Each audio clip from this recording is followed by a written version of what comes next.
Welcome to page 89 of the lab manual.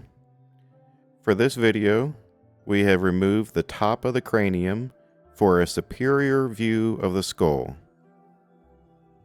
The first bone we'll look at is the frontal bone. Now that we've identified the frontal bone, let's remove it so we can get a better look at the rest of these bones. Next, we have the occipital bone in the posterior of the skull.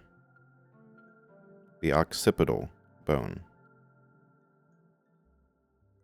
The sphenoid bone is next. Greek for wedge-like, as you can see when we pull it out and get a better look at the sphenoid bone.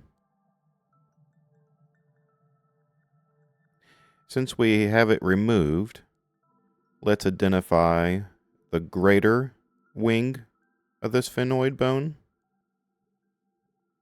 either side of the sphenoid bone, and the lesser wing of the sphenoid bone on either side.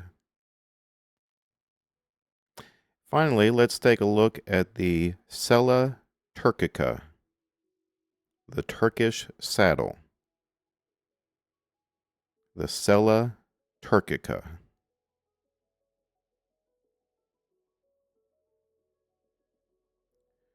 So for the sphenoid bone, we have the greater wing, the lesser wing, and the Sella Turcica.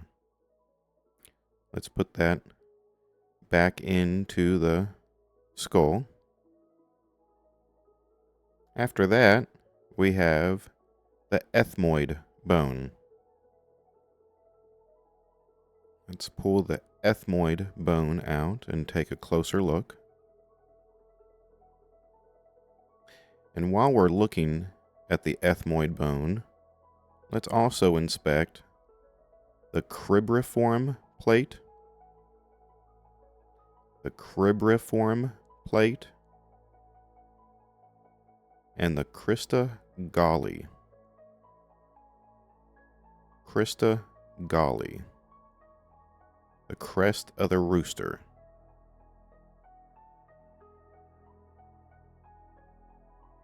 The Crista Galli. Let's put the Ethmoid bone back where it belongs.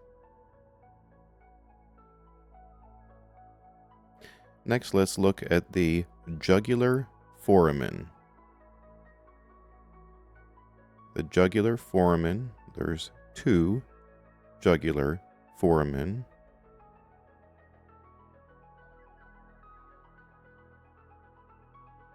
Near the Jugular Foramen, we can find the internal Auditory Meatus.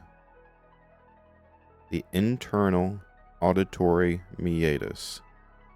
Again, we have two to identify.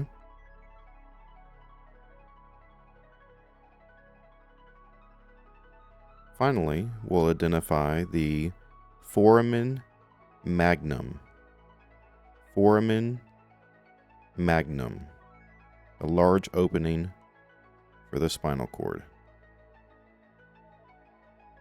And this completes page 89 of the lab manual.